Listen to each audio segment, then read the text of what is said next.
En science, on a deux types d'équations. Celles qui modélisent notre monde comme la diffusion de la température ou des situations du quotidien comme un trou noir topologique quantique. Ça me sert à rien. Et celles qui ont été faites pour générer un maximum de cash. En numéro 1 des équations qui génèrent sûrement le plus d'argent, on a le modèle de Black-Scholes-Merton qui a engendré toute la finance des produits dérivés qui représente aujourd'hui plus d'1 trillion de dollars. Alors ce que fait ce modèle, c'est très simple, il permet de pricer une option européenne supposant que le sous-jacent suit un mouvement brownien géométrique. Tu vois ce que je veux dire, voilà. Bon, ça c'est l'explication que vous auriez d'un banquier qui veut garder son produit mystérieux et vous en sur les frais, mais ici on va voir les choses tranquillement et petit à petit. Déjà il faut comprendre ce que c'est une option. Il faut voir ça comme une sorte de contrat qui donne l'autorisation mais pas l'obligation d'acheter un actif à un prix déterminé à l'avance et à une date précise. Mettons que l'action Apple vale 1000 $, je peux payer 20 $ aujourd'hui pour me donner l'autorisation d'acheter Apple à 1200 $ dans un an. Si dans un an l'action Apple a chuté, j'utilise pas mon option et j'ai juste perdu 20 $.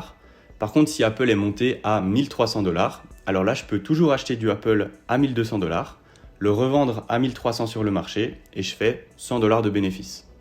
Bon, moins évidemment les 20 $ qu'on a dépensés pour acheter l'option, donc ça nous fait 80 $ de profit net. Ici, c'est important de préciser que c'est la banque qui a perdu 80 $. Parce que pour me proposer cet achat à 1200 $, ils ont dû acheter une action sur le marché à 1300 et me la vendre avec une perte de 100 $, comme l'option leur en obligeait. Si on additionne ça avec les 20 $ auxquels ils m'ont vendu l'option, ça fait 80 $ de perte. Alors ça paraît être un produit financier un peu flou comme ça, mais c'est assez utile. Parce que imaginons si vous êtes pizzaiolo et il y a quelqu'un qui vient vous commander pour 300 francs de pizza parce qu'il fête sa bar mitzvah dans 3 mois. Vous avez peut-être peur que dans 3 mois, le prix de la farine s'envole et que vous fabriquiez vos pizzas à perte.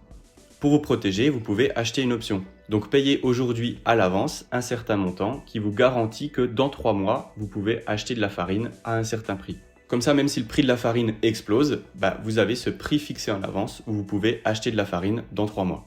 Et au contraire, si le prix de la farine s'écroule, vous n'utilisez pas votre option et vous allez juste acheter la farine moins chère sur le marché. Bon, il y a quelques notions que je ne vais pas arrêter d'utiliser, donc on va poser les termes maintenant, comme ça on sait de quoi on parle. Déjà, ce qu'on appelle le prix d'exercice. À combien on pourra acheter l'actif à la date d'échéance. Lors de la potentielle exertion de l'option, prix d'exercice, t'as capté. Ce prix d'exercice, on le note K. Ensuite, il y a le prix de l'actif sous-jacent, donc le prix du truc qu'on pourra acheter dans le futur. On aura le droit de l'acheter au prix d'exercice, mais actuellement, combien il vaut? Ce prix du sous-jacent, on l'appelle S et il varie continuellement, parce qu'en fait, c'est simplement le prix du marché. Pour terminer, on a évidemment le prix de l'option, combien vous payez pour obtenir cette autorisation d'achat dans le futur, parce qu'évidemment, personne ne va vous le proposer gratuitement. Ce prix de l'option, on le note V. Alors, ne me posez pas de questions sur les notations, moi non plus, j'ai pas compris. Ils ont eu le prix Nobel d'économie, pas de littérature. Donc si je dis je paye 2000 $ aujourd'hui pour avoir l'autorisation d'acheter dans un an à 105 000 $ un bitcoin qui vaut actuellement 100 000 $, alors ça, c'est le prix de l'option, ça, c'est le prix d'exercice, et ça, c'est le prix du sous-jacent. Maintenant, on va essayer de voir combien peut rapporter cette option en fonction du prix du sous-jacent, parce que des fois, on sera en bénéfice et des fois, on sera en perte. Donc ici, j'ai mes profits et là, le prix du bitcoin. Mon prix d'exercice, c'est 105 000. Donc, arrivé à la date d'échéance, si le bitcoin est à moins de 105 000, je perds 2000 $, parce que ça ne me sert à rien d'utiliser mon option, je l'ai payé dans le vide. Même si j'avais besoin de ce bitcoin, j'irais sur le marché l'acheter pour moins de 105 000. Par contre, si le bitcoin atteint les 105 000, à partir de là, chaque augmentation du prix du bitcoin, c'est du profit, parce que mon option me permettra de l'acheter à 105 000 alors qu'il vaudra plus sur le marché. D'abord, ce profit vient compenser ce que j'ai payé pour l'option, et arrivé à 107 000, je suis en net zéro. Parce que le profit que je fais sur le prix du bitcoin vient compenser les 2000 $ que j'ai payés en avance initialement. À partir de là, c'est du pur profit si le prix augmente encore. C'est pour ça qu'on appelle cette partie in the money et c'est là out of the money. Faut bien remarquer ici l'asymétrie de la situation. Je peux perdre au maximum 2000 $ même si le bitcoin tombe à zéro. Et à l'inverse, mes gains sont pas limités. Ils augmentent tant que le prix du bitcoin augmente. Alors à première vue, perte fixe, gain illimité, ça paraît assez avantageux. Puis vous vous rappelez que c'est une armée d'Asiatiques vainqueurs d'Olympiade de maths qui fixe le prix des options, et vous comprenez que non, c'est rarement avantageux. Le modèle de Black-Scholes, il intervient ici pour ces matheux qui travaillent en finance. Il permet de fixer le prix de l'option, combien il faudrait payer pour avoir cette autorisation d'achat dans le futur. Alors avant d'aller dans les maths, on va voir intuitivement de quoi devrait dépendre le prix. On va se mettre dans la peau d'une institution financière qui veut fixer le prix d'une option. Ce graphe, c'était si on achète l'option, et maintenant nous, on vend et on propose des options. Donc les perspectives de gain, elles seraient inversées, mais ça importe peu. Le but, c'est de fixer ce prix de l'option pour proposer un bon deal. Si c'est trop cher, personne ne va l'acheter, et si c'est pas assez cher, on a de trop grands risques de perdre de l'argent. Ce qui est important de savoir, c'est si le prix de l'actif va atteindre le prix d'exercice de l'option. C'est là le passage de out à in the money. On peut déjà avoir une vue intuitive. Imaginons que le Bitcoin est aujourd'hui à 100 000 $ et je vous propose de me l'acheter demain pour 120 000. Il y a peu de chances que vous acceptiez mon offre. Parce que demain, il sera plutôt de nouveau aux alentours des 100 000 $. Par contre, si je vous propose la même offre de me l'acheter à 120 000 $ mais dans 5 ans, là ça devient peut-être intéressant. Parce que dans 5 ans, alors certes, il sera peut-être tombé à zéro et là vous allez juste pas utiliser votre option. Par contre, il aura peut-être aussi explosé à 300 000 $. Donc là, vous pourrez venir vers moi, l'acheter à 120 000, le revendre à 300 000 sur le marché. Bénéf, vous êtes trader, vous pouvez vendre des formations. Salut les gars, bravo! Tu es le 1000e visiteur de ma chaîne. Comme toi, beaucoup de monde m'ont fait confiance pour investir avec leur argent. Avec cet exemple, on comprend que le prix de l'option, il va varier au cours du temps. Si le prix du Bitcoin bouge pas trop et qu'on se rapproche de la date d'échéance, il y a de moins en moins de chances que le Bitcoin monte jusqu'au prix de l'exercice et que l'option devienne profitable. En maths, on le note comme ça pour dire qu'une différence dans le temps dt implique une différence dans le prix de l'option dv. Alors en vérité, c'est une dérivée partielle, mais on n'est pas là pour parler de dérivée. Maintenant, il y a un autre facteur à prendre en compte. Ici, on a un cours de bourse au fil du temps et imaginons qu'une option soit proposée avec ce prix d'exécution à cette date. Maintenant, la question, ce serait de savoir si le cours de bourse va plutôt faire ça ou ça. Donc, il faut un moyen de simuler ce cours de bourse entre ces deux points et de voir quel scénario est le plus probable. Vous imaginez bien que simuler la bourse, ça demande des modèles super complexes et des maths avancées. Et dans le papier du modèle de Black-Scholes, ils utilisent un modèle complètement aléatoire. On ne sait pas de quoi fait le futur, donc on met un truc aléatoire.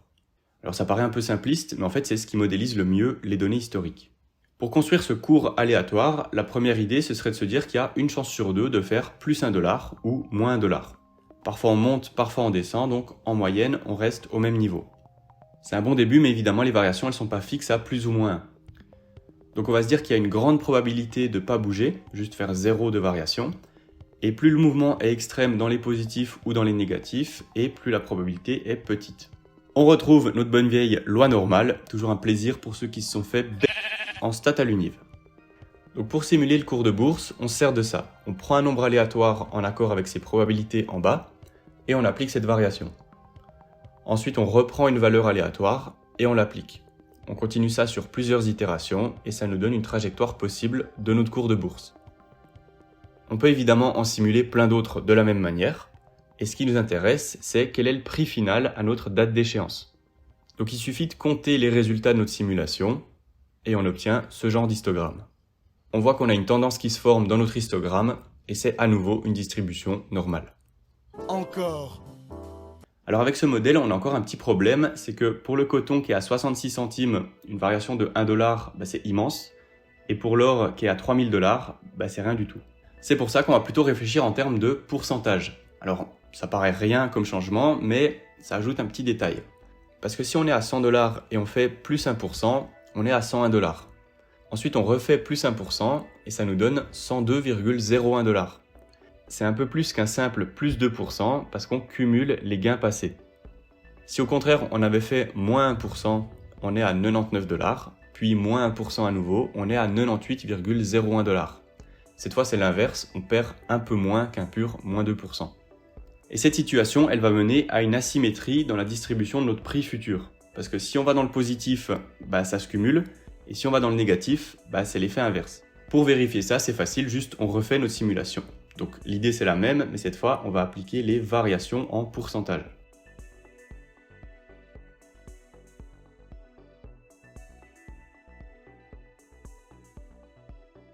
De nouveau, avec plusieurs simulations, on peut regarder la distribution finale du prix. Et avec l'histogramme, on voit que cette fois, ça colle plus vraiment à une loi normale. Ça tend vers des prix un peu plus vers le haut. Cette distribution finale qui tend un peu vers la droite s'appelle une loi log normale et ça ressemble à ça.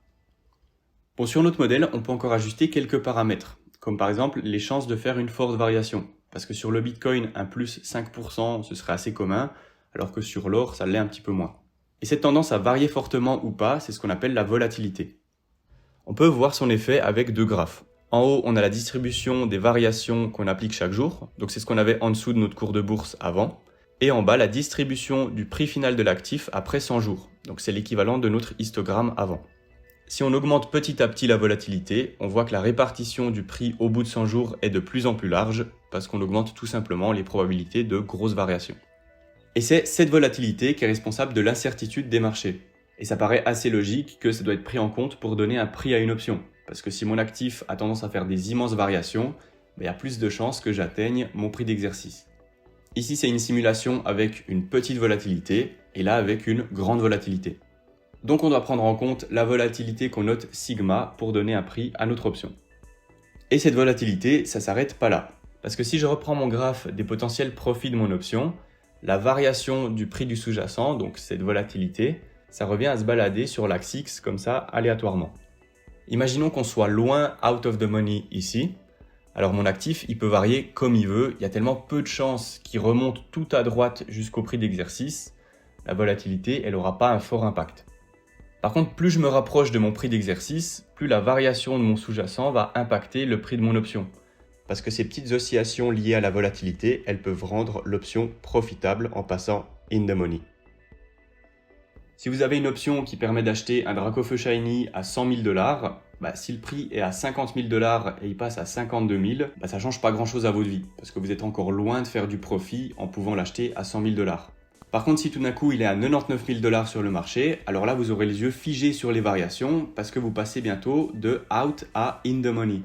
Imaginons il varie un petit peu et il passe à 101 000, et là vous l'achetez 100 000, vous le revendez 101 000, bénéf. Oh putain! Je suis de 143! Bon, j'espère que j'ai réussi à un peu vulgariser la variance et pourquoi son impact n'est pas le même quand on est loin ou proche du prix d'exercice. Maintenant, je vous montre la formule.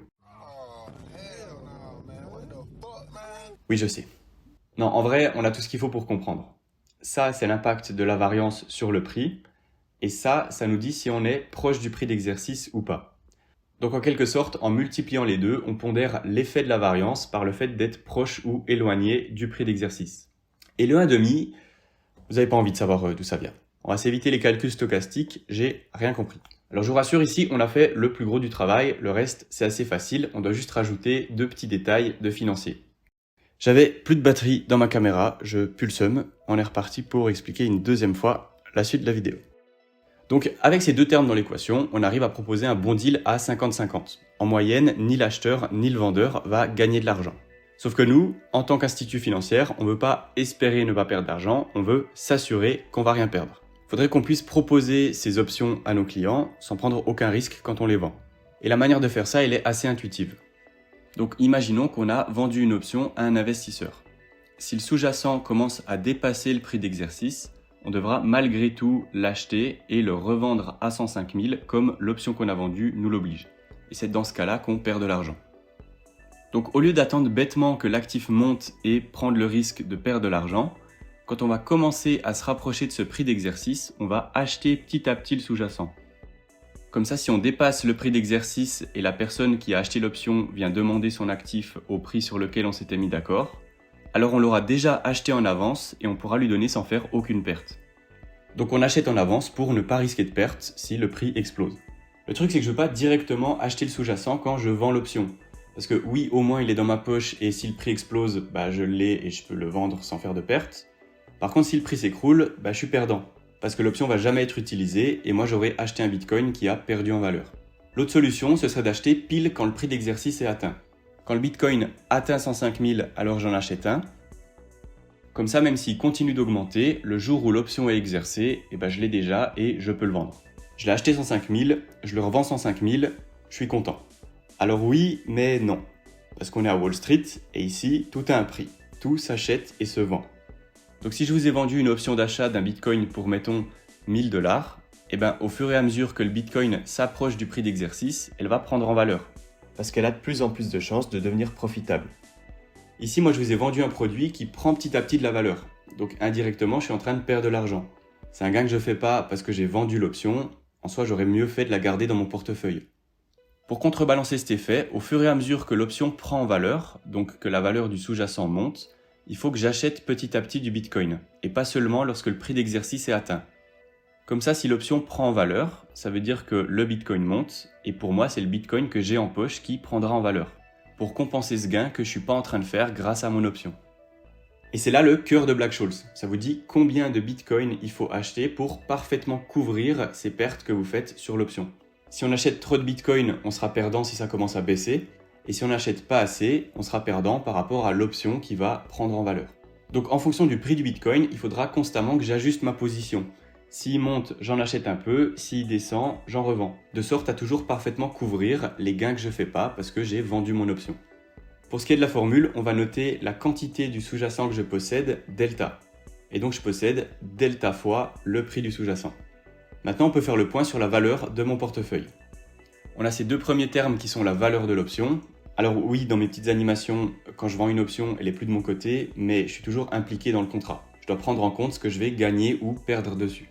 Et à ça, on ajoute la valeur de ce qu'on achète comme sous-jacent pour se couvrir. Théoriquement, la valeur totale de mon portefeuille, elle doit valoir 0. Parce qu'on a dit qu'on voulait prendre aucun risque, on achète juste ce qu'il faut du sous-jacent pour être ni gagnant ni perdant. En vrai, si vous êtes arrivé ici, déjà bravo à moi parce que ça veut dire que mes explications sont pas trop chiantes, et vous avez compris le cœur de l'équation. Maintenant, je dois juste ajouter un dernier détail de finance. Rappelez-vous, on est à Wall Street, donc l'argent, c'est comme les ouvriers Clash of Clans. Si ça dort, c'est pas utilisé de manière efficace. On dit que l'argent a une valeur temps.